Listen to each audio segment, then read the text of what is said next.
The modified ship slipped into the nebula like a shadow entering darkness. Outside the viewports, clouds of gas and dust glowed with strange colors, beautiful and deadly.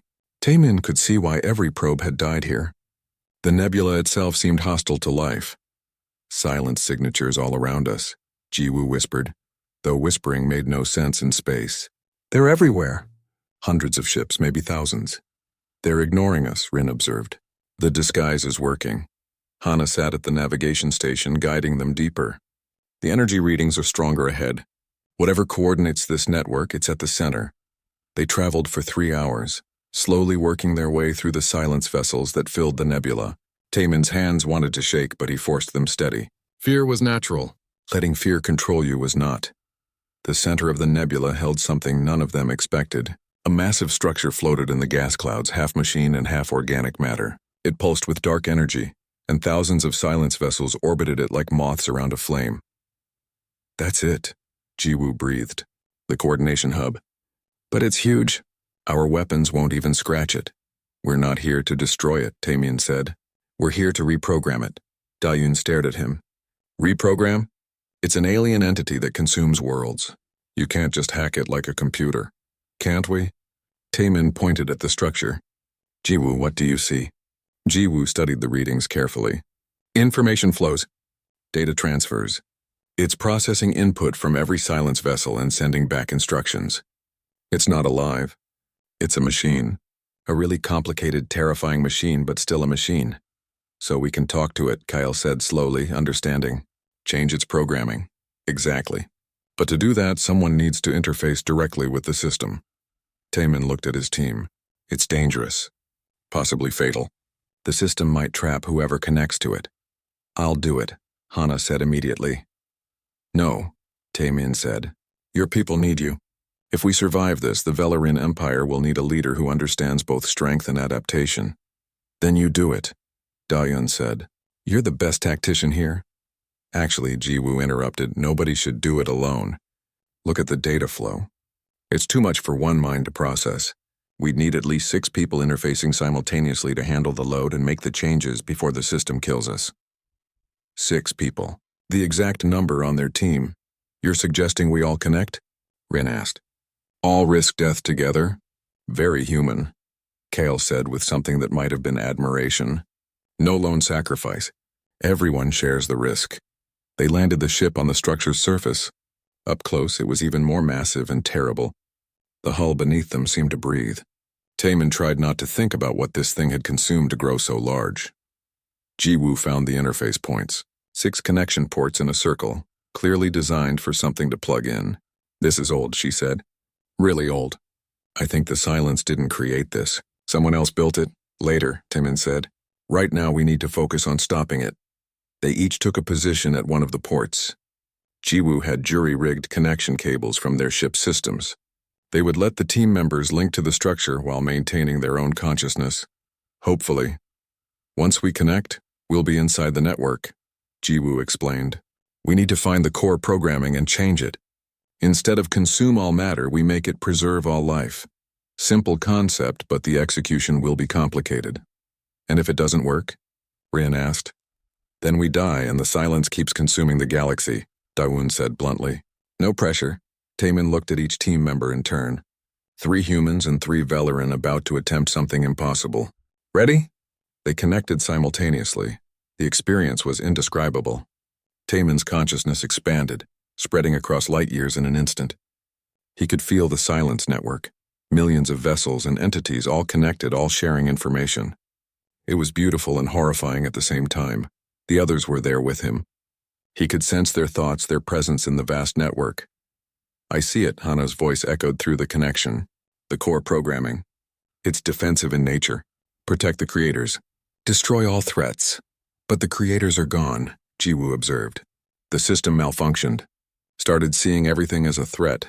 They dove deeper into the code. It was ancient beyond understanding, written in logic that predated language. But underneath the complexity, Taemin could see the simple truth. This machine had been built to protect life. Somewhere along the way, it had forgotten how to tell the difference between threats and innocent beings. Changing the programming was like trying to redirect a river with bare hands. The system resisted seeing their interference as an attack. Dark energy surged around their consciousness, trying to purge them from the network. "It's fighting back," Kale shouted. "Hold together," Taemin commanded. "Remember, we're not trying to destroy it. We're trying to remind it what it was built for." They pushed deeper, 6 minds working as one. Human creativity combined with Velaran determination. Jiwoo found pathways through the code. Taeyeon identified corrupted sections. Rin and Kale held defensive positions, protecting the others from the system's attacks.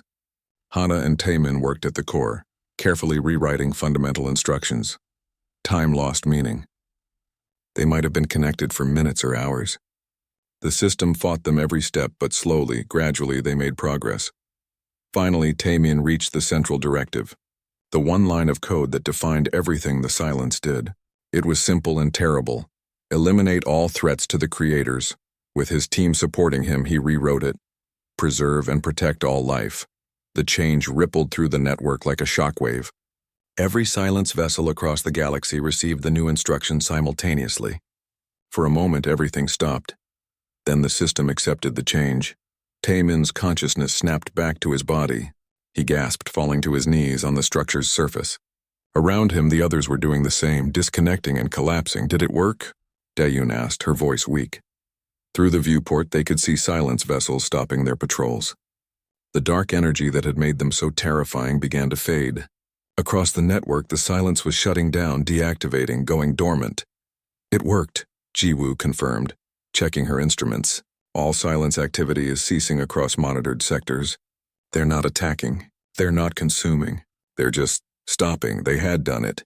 Against impossible odds, 6 people had reprogrammed an ancient defense system and saved the galaxy.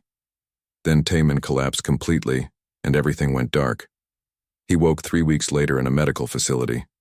The others were already awake, recovering in nearby beds. Daeyoon saw him open his eyes and immediately called for doctors. "You scared us," she said when the doctors finally left. "You were in a coma longer than anyone else. We thought we'd lost you. What happened?" His voice was rough from disuse. "We succeeded. The Silence is gone. Well, not gone. Dormant. It's actually dismantling itself, returning resources it consumed to the places it took them from, like it's trying to apologize." Over the next few days, Taemin learned what he'd missed. The Velaran Empire had celebrated their victory. Earth had been invited to form a permanent alliance. Hana's position as Crown Princess was now unquestioned. Her methods had saved the Empire when traditional approaches failed. Kale visited him once he could walk. "I wanted to thank you," the Velaran warrior said. "You taught me that strength comes in many forms. I lost fleets following the old ways. Your way saved millions." "It wasn't my way," Taemin corrected. "It was humanity's way. We're not special. We just learned to adapt because we had to.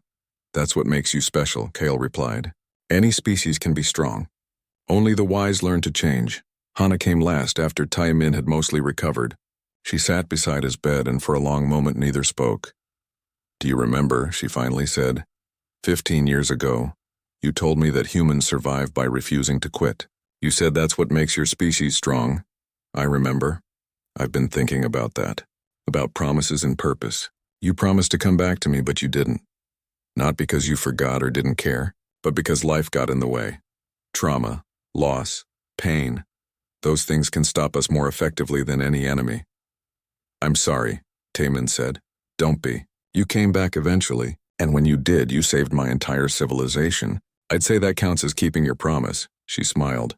"Besides, promises between friends aren't debts. They're foundations. You taught me that humans don't give up. I taught you that some things are worth fighting for. Together, we taught the galaxy that different perspectives make everyone stronger." "What happens now?" he asked. "Now we build something better. The Velaran Empire and Earth are creating a joint academy, a place where humans and Velaran can learn from each other. Military tactics, engineering, medicine, philosophy, everything. We want you to help run it."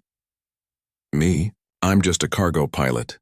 You're the human who taught an alien princess to dream bigger. You're the tactician who defeated an ancient threat through adaptation instead of force. You're exactly who we need." Taemin thought about his crew, the one he'd lost 15 years ago. He thought about the guilt he'd carried, the trauma he'd hidden from. And he thought about what Daeun had told him once. So, the colony world appeared on their screens like a jewel in the darkness. 40,000 Velaran civilians lived on its surface, farming and mining, building a new life far from the Empire's core worlds. The silence had already consumed the orbital stations. Now it descended toward the planet like a dark storm. "We have 6 hours before it reaches the surface," Kale reported. "Maybe less." Taman studied the tactical display. The silence had learned from their last encounter. It stayed together this time, one massive formation instead of splitting into vulnerable pieces. Smart. Terrifying, but smart. "We can't fight it directly," he said. "It's too large and too adapted to our weapons now." "Then what do you suggest?" Hana asked. "We cannot abandon those people. We don't fight it. We distract it." Taman pointed at the display. "Jiwoo, how long would it take to rig one of our damaged ships as a lure?" Jiwoo's eyes lit up with understanding. "If I don't care about it surviving, 2 hours. I can overload its reactor to create a massive energy signature. The silence loves energy. Do it. We'll use the lure to draw it away from the planet. While it's chasing the ship, we evacuate the civilians." One of the Velaran commanders looked offended. "You want us to run away while a dead ship fights our battle?" "I want you to save 40,000 lives," Taman said firmly. "The ship doesn't care about honor. The people on that planet do." Hana made the decision. "Proceed with the plan. Kale, coordinate the evacuation. Jiwoo, prepare the lure ship. We have 6 hours. Let's make them count." The next hours were chaos. Jiwoo worked with a team of Velaran engineers to transform a damaged warship into the most appealing target the Silence had ever seen. They overloaded every system, created false life signs, and pumped the ship full of energy signatures that would look like a feast to something that consumed matter and energy. Meanwhile, Kale organized the evacuation. Velaran military doctrine had no procedures for rapid civilian extraction. They had to improvise, and improvisation did not come naturally to them. "This is taking too long," Kale growled as the first transport ships lifted from the planet's surface. "We'll never evacuate everyone in time." Daewon pulled up a display. "Then we prioritize. Children and medical cases first. Adults who can wait go last. Anyone who can help load transport stays until the end. We don't leave warriors behind." "Everyone who stays is a warrior," Daewon said. "They're just fighting to save others instead of killing enemies." The lure ship was ready with 30 minutes to spare. Jiwoo had turned it into something beautiful and terrible. Energy pulsed through its hull in patterns that mimicked a living thing.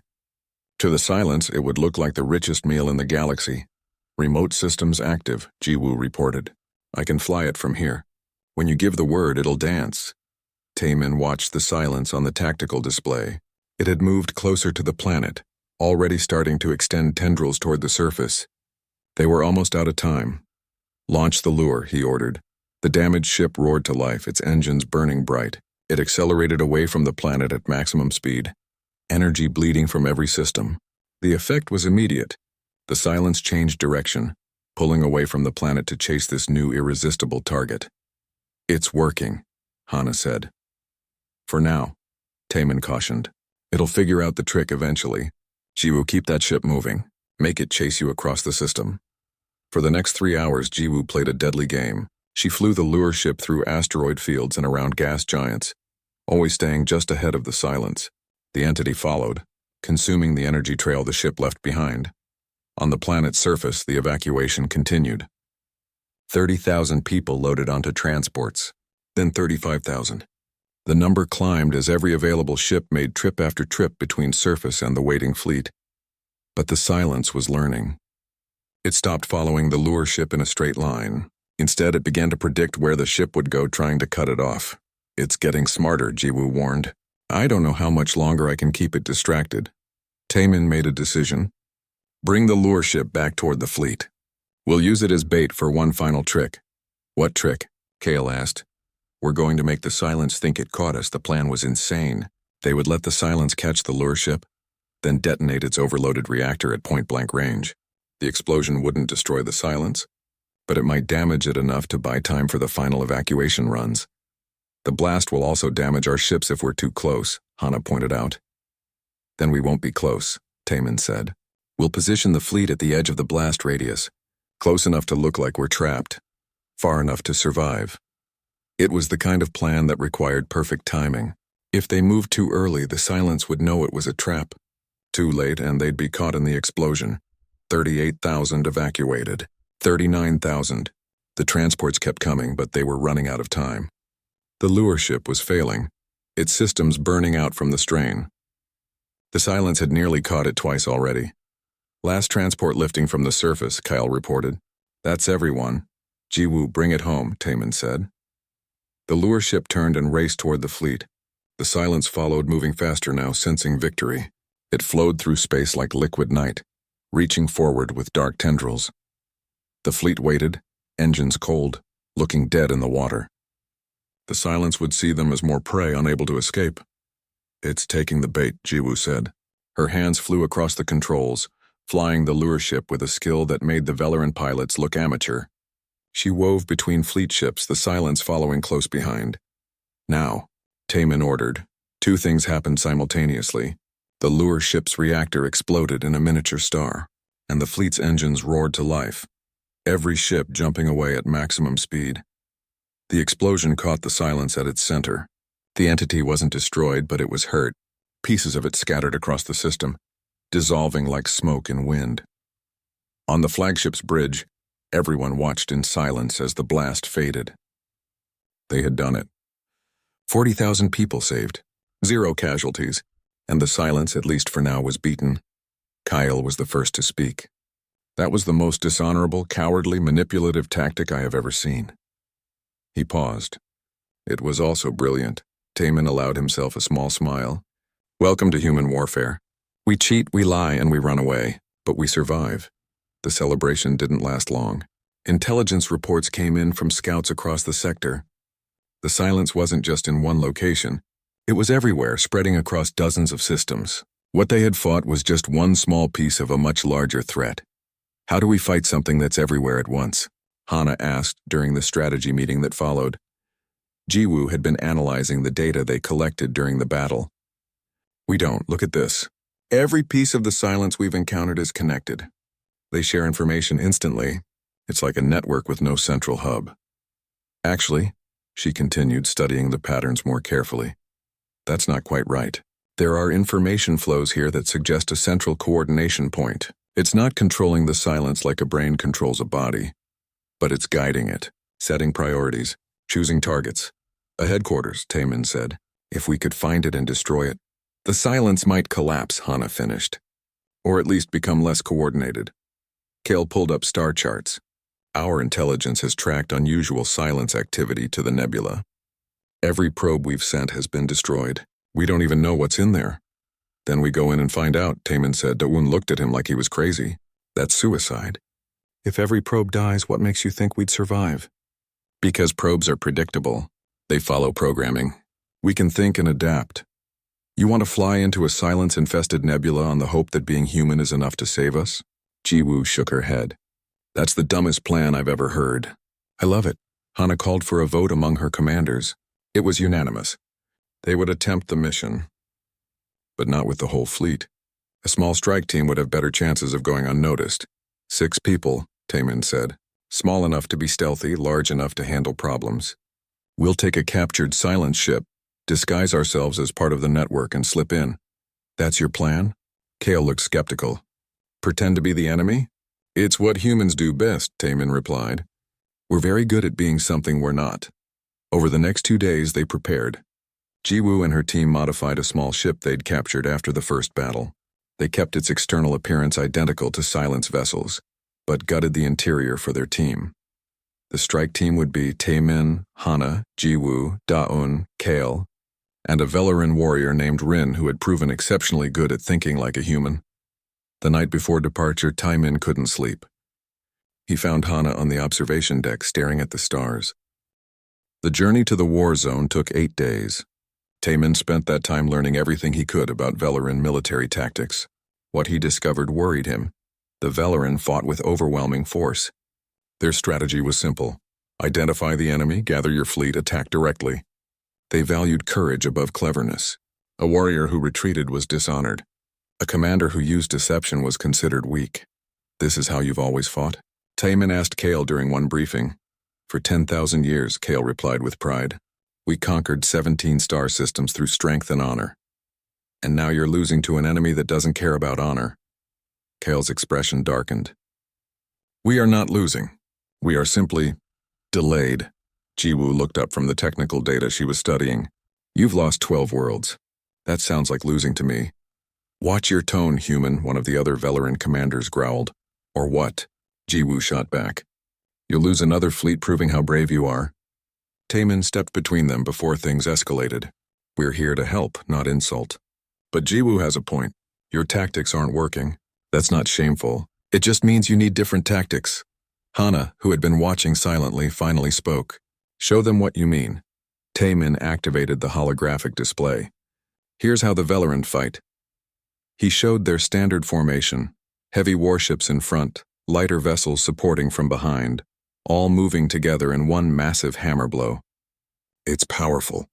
It's impressive. But it's also predictable. He changed the display. Here's how humans fought wars on Earth before we had space travel. The image showed scattered units moving independently, striking from unexpected angles. We call this guerrilla warfare.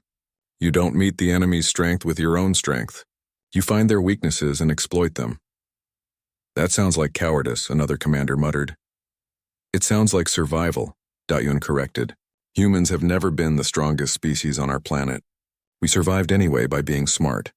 The briefing continued for hours. By the end, half the Velaran commanders looked offended and the other half looked confused. Only Kale seemed thoughtful. I don't like it, he admitted. But I understand it. You're saying we should fight like prey instead of predators. I'm saying you should fight to win, Taemin corrected. Pride doesn't matter if you're dead. 3 days later, they reached the contested zone. The Velaran fleet numbered 47 warships, each one larger than anything Earth had ever built. It should have felt safe. Instead, Taemin felt exposed. The first attack came without warning. One moment, the fleet cruised through empty space.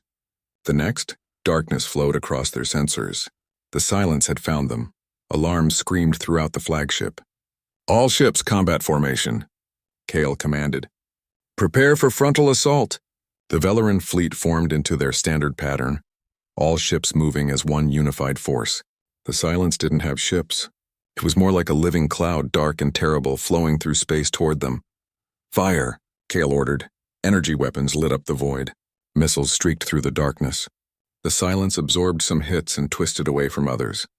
Wherever the weapons struck, pieces of the darkness dissolved, but the gaps filled back in within seconds. It's learning our firing patterns, Jiwoo observed from her station. Watch. It dodges the same way every third missile now. She was right. The silence had already adapted to their weapons. Ships on the Velaran front line started taking damage. The darkness flowed over their hulls and metal screamed as it was torn apart and absorbed. Pull back the front line, Taemin shouted. We do not retreat. Kale roared. Then you'll die. Taemin grabbed Kale's arm. You can't beat this by fighting harder. You need to think differently. Hana's voice cut through the chaos. All ships execute retreat pattern Delta. Fall back to coordinates I'm sending now. The Velaran commanders looked shocked, but they obeyed their princess. The fleet broke formation and scattered, each ship moving independently toward different coordinates. The silence pursued, but now it had to divide itself to chase multiple targets. Instead of one massive force, it became dozens of smaller tendrils reaching for fleeing ships. Now, Taemin said, target those tendrils individually. Don't let them regroup. The scattered Velaran ships turned and fired on the separated pieces of silence. Cut off from the main mass, the tendrils dissolved under concentrated fire. The main body of the silence pulled back, regrouping. We heard it, Kyle said with surprise. You made it choose, Taemin explained. Chase one target and lose others, or pull back and regroup. Either way, you controlled its decision. The silence withdrew completely, disappearing into deeper space. The battle had lasted only 12 minutes, but 3 Velaran ships were damaged and 1 was destroyed. Still, it was better than the usual result. In the aftermath, Taemin's team worked alongside Velaran engineers to analyze what happened. Jiwoo discovered something important. Look at this. The silence doesn't just absorb matter. It learns from it. Every ship it consumes teaches it about our technology. So every time we lose, it gets stronger, Dayan said. Exactly. Which means the Velaran strategy of throwing ships at it until it dies just makes it more powerful. Taemin called an emergency meeting with Hana and the commanders. We need to change everything. No more direct confrontation. We hit fast, Retreat before it can adapt and never let it study our tactics. This is not the Velarin way, one commander protested. The Velarin way is getting you killed, Jiwoo said bluntly. How many more fleets do you want to lose before you admit that? Kale stood. I lost my brother in the third battle against the Silence. He died bravely following our traditions. But bravery didn't save him. It just made him a noble corpse. He looked at the other commanders. Perhaps it's time we valued survival over honor. The debate raged for hours. Finally, Hana made a decision. We will try the human method. Taemin will plan our next engagement. Commanders who cannot follow his orders may return to the homeworld. No one left. Pride might have been wounded, but Velarin weren't fools. They could see the choice clearly, adapt or die. Over the next week, they prepared. Jiwoo worked with Velarin engineers to modify weapons and ships. She taught them to think creatively, to jury-rig solutions instead of following procedures. At first, they resisted. But when her improvised shield modifications increased defensive strength by 40%, they started listening. Da-Yun trained Velarin medical teams in battlefield triage. You can't save everyone, she explained. But you can save more if you focus on who can be saved instead of wasting time on those who are already lost. The Velarin found this harsh. They believed in fighting for every life until the very end. But when Da-Yun showed them the statistics, when she proved that her method saved 20% more lives, they began to understand. Taemin spent his time with Hana, planning strategy. They worked late into each night, developing approaches that combined Velarin strength with human cunning. During one of these sessions, Hana said something that surprised him. You've stopped shaking. Taemin looked at his hands. She was right. The trembling that had started when he first saw her had disappeared. I hadn't noticed. I remember you told me once that humans shake when they're afraid, but also when they're excited. Which was it? Both, Taemin admitted. Seeing you brought back everything I'd been running from. But being here, doing this work, it reminds me of who I used to be, before I lost my crew, before I gave up. You never gave up, Hana said softly. You just forgot how to hope. Sometimes surviving means forgetting your pain, but healing means remembering your purpose. They sat in silence for a moment. Outside the ship's windows, stars stretched endlessly in all directions. Somewhere out there, the silence waited. Somewhere out there, the next battle was coming. Thank you, Taemin said finally. For what? For remembering me. For coming to find me. For giving me a reason to stop running. Hana smiled. You gave me that same gift 15 years ago. I'm just returning what you gave me. The belief that tomorrow can be better than today. The next morning, intelligence reported a silence presence near a colony world. 40,000 Velarin civilians were in danger. Taemin stood on the flagship's bridge, surrounded by alien warriors who had learned to trust him. His hands were steady. His mind was clear. All ships, he said calmly. This is it. Time to show the Silence what happens when humans and Velarin work together. The fleet jumped to hyperspace, racing toward battle. This time they wouldn't fight with honor alone. They would fight to win. The conference room overlooked the glowing city below. Taemin sat across from Hana while holographic displays showed the devastation the Silence had caused. 12 worlds completely consumed. 8 more under attack, millions dead. We first encountered them 3 years ago, Hana explained. A research station went silent. When we sent a fleet to investigate, they found the entire facility torn apart. Not destroyed by weapons, consumed. The metal, the computers, even the bodies. Everything was gone. Absorbed into these creatures. The hologram shifted to show blurry images of the enemy. They looked like dark clouds with substance, flowing across surfaces and pulling everything into themselves. Taemin felt his stomach turn. What are they? He asked. We don't know. They don't communicate. They don't negotiate. They simply expand and consume. Our weapons damage them, but they adapt. Every tactic we use works once, maybe twice. Then they learn and counter it. One of Hana's advisors, a scarred Velarin warrior named Kale, spoke up. We have tried everything. Direct assault, orbital bombardment, biological weapons. Nothing stops them permanently. They regenerate faster than we can destroy them. Taemin studied the images carefully. They're not random. Look at the pattern of attacks. They're testing you, learning your responses. Exactly, Hana said. Which is why traditional Velarin warfare fails. We are predictable. We fight with honor and established tactics. The Silence has no honor. It simply adapts and overcomes. And you think humans can help? I think human unpredictability can help. Your species fights in ways that make no sense to us. You use terrain as a weapon. You retreat to draw enemies into traps. You sacrifice small victories for larger strategic advantages. These concepts are foreign to Velarin culture. Kyle made a sound of disapproval. Our way has served the Empire for 10,000 years. And it's failing us now, Hana said firmly. That's why I need Taemin. He understands survival in impossible situations. Taemin stood and walked to the window. The city below was beautiful, all light and movement. Earth had come so far since first contact.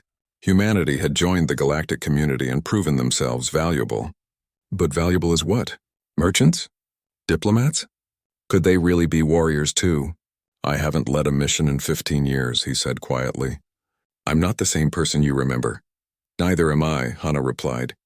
The girl who helped you was idealistic and naive. Becoming crown princess required me to become harder. I had to fight my own people to earn respect. Many Velarins still see me as weak because I value your human philosophies. They call me the soft princess. They say I dishonor our warrior traditions. But you kept my teachings anyway, because they work. When I faced challenges in court, I didn't just fight harder. I adapted. I learned my enemies' weaknesses. I built alliances they didn't expect. I survived through strategy, not just strength. That's very human, according to your lessons. Taemin turned to face her. What exactly are you asking me to do? Come with me to the warfront. Bring a team of human specialists. Show my commanders how humans would fight this enemy. Teach them that adaptation isn't weakness. They'll hate that. Many will, Hana admitted. Some already oppose this idea. They see asking humans for help as admitting Velarin inferiority. But I don't have the luxury of pride. My people are dying, Kale stepped forward. I was one who opposed this plan. I thought the princess had been corrupted by human softness. But I have lost 3 fleets to the silence. My warriors die bravely, but they still die. If human tactics can save even one more life, I will swallow my pride. Taemin appreciated the honesty. I'll need a team. Engineers who think creatively. Medical staff trained in combat. People who can improvise when plans fail. I know 2 people, he continued. Jiwoo was the best engineer I ever worked with. She can fix anything with whatever materials are available. And Dayun served as my combat medic on the Ether mission. She survived when everyone else died. Hana's expression softened. Will they agree to come? Da'un will. She's been trying to get me back into the field for years. Jiwoo is harder to predict, but she can't resist an impossible challenge. Then you'll do it? Taemin looked at his hands. They had stopped shaking. That was strange. Usually thinking about combat missions made his anxiety worse. But something about this felt different. This wasn't about glory or exploration. This was about keeping a promise he had failed to keep 15 years ago. I have one condition, he said. Name it. If I do this, you need to accept that human methods will look wrong to you. We'll retreat when your instincts say to advance. We'll hide when you want to show strength. We'll sacrifice pride for survival. Can you live with that? Hana smiled, and for a moment Taemin saw the young girl who had defied her father to save a dying stranger. I learned from the best teacher. Of course I can. Over the next 3 days, Taemin contacted his old team. Daeyun answered on the first call. About time you came back, she said. I was getting worried you'd forget how to do anything except move boxes. Jiwoo took more convincing. A war against unknown enemies, with alien warriors who probably think we're inferior. She paused. I'm in. This sounds amazing. Earth's government was enthusiastic about the mission. An alliance with the Velarin Empire would elevate humanity's status in galactic politics. They offered resources and support. Taemin accepted what he needed and ignored their speeches about honor and duty. He had heard enough of those before the Ether mission, right before his entire crew died. On the 4th day, they gathered at the spaceport. Taemin, Jiwoo, and Da'un stood together while Velarin workers loaded supplies onto Hana's flagship. The ship was massive, built for war and intimidation. It made human vessels look like toys. Last chance to back out, Taemin said to his team. And miss watching you try to teach alien warriors about guerrilla tactics? Jiwoo grinned. Never. Da'un put a hand on Taemin's shoulder. We survived the Ether mission because you got us out. Maybe this time we can save others before things go wrong. Hana approached them. now wearing formal armor that marked her royal status. "Are you ready?" Taemin looked at his team, then at the massive warship that would carry them into battle against an enemy that consumed worlds. Every logical part of his brain screamed that this was suicide, but the part that remembered a young alien girl risking everything to save a stranger knew this was right. "Let's go teach your empire how humans survive," he said. They boarded the ship together. As the engines powered up and the vessel lifted from Earth's surface, Taemin felt something he hadn't experienced in 15 years. Not fear or anxiety, but purpose. Maybe the girl who saved him all those years ago had known something he had forgotten. Sometimes the only way to heal old wounds was to face new challenges. Sometimes keeping a promise meant becoming who you used to be again, even if it hurt. The ship jumped to faster than light speed, leaving Earth behind. Ahead waited war, death, and an enemy that had never been defeated. But ahead also waited the chance to prove that humans belonged in this galaxy. Taemin closed his eyes and remembered the words he had told young Hana 15 years ago, words she had carried across stars and through years of struggle. Humans don't survive because we're the strongest. We survive because we refuse to quit. It was time to prove those words true again. The cargo bay smelled like oil and recycled air. Taemin wiped his hands on a cloth and checked the manifest one more time. 40 containers of medical supplies heading to the outer colonies. Simple work. Boring work. Exactly what he wanted these days. He had been a deep space explorer once. The kind of pilot who went where maps ended and stars had no names. That was 15 years ago, before everything went wrong. Before his crew died. Before he learned that some prices were too high to pay for glory. Now he just moved boxes from one place to another. His ship was small but reliable. His routes were safe and predictable. He slept without nightmares most nights. That was enough. The spaceport around him buzzed with activity. Neo Sol had become one of Earth's busiest trade hubs since first contact with alien civilizations. Ships from a dozen different worlds landed and departed every hour. Taemin had grown used to seeing strange faces and hearing languages that hurt human ears. His communicator beeped. "Pilot Taemin, you have visitors at Dock 7. He frowned. Nobody visited him. He had made sure of that. "Tell them I'm busy. They say it's official business." From the Velaran Empire. Taemin's hand stopped moving. The Velaran were one of the most powerful civilizations in known space. They didn't send delegations to cargo pilots. They barely acknowledged Earth existed. "I'll be right there," he said. The walk to the visitor area took 5 minutes, but Taemin's mind raced through possibilities. Had he damaged Velaran property somehow? Broken some law he didn't know about? The Velaran were warriors, proud and dangerous. Offending them could mean execution. The reception room had tall windows overlooking the landing platforms. 3 figures waited inside. 2 were clearly Velaran warriors, tall and covered in armor that looked like it grew from their bodies. The third stood with her back to him, looking out at the ships. "You requested to see me?" Taemin asked. The figure turned around and Taemin's world stopped. She was Velaran, that much was clear from her features. But something about her face made his heart beat faster. Her eyes, large and golden, fixed on him with an intensity that made his breath catch. "Taemin," she said in perfect Korean. "Do you still remember me?" His hand started shaking. He couldn't control it. The trembling spread up his arms and into his chest. Memories crashed through his mind like waves against rocks. A planet with purple skies. A crashed ship burning in alien soil. A young girl bringing him water when he couldn't move. "No," he whispered. "You can't be—" "I am," she said softly. "It's been 15 years," the room tilted. Taemin grabbed the back of a chair to steady himself. The Velaran warriors moved forward, but the woman raised her hand to stop them. "I thought I dreamed you," Taemin said. "The rescue team said I was delirious. They said there was no settlement on that planet, no people. Nothing but ruins. We hid," she explained. "My people don't trust outsiders. When your ship crashed, my father wanted to let you die. But I convinced him to let me help you." "I was young and curious about other worlds," Taemin remembered now. 6 months living in a cave system while his injuries healed. A girl who brought him food and water, who sat with him during the long nights when pain made sleep impossible. She had taught him basic words in her language. He had told her stories about Earth, about humans who never gave up no matter how bad things got. "You taught me your name," he said slowly, "but I couldn't pronounce it. So you called me Hana," she finished. "After a flower from your world. I kept that name. It reminds me of who I was before." "Before what?" before I became crown princess of the Velarin Empire. Taemin sat down. His legs wouldn't hold him anymore. Your royalty? My father was a chieftain of an isolated colony. When I returned to the homeworld, I told them what I learned from you. Most laughed.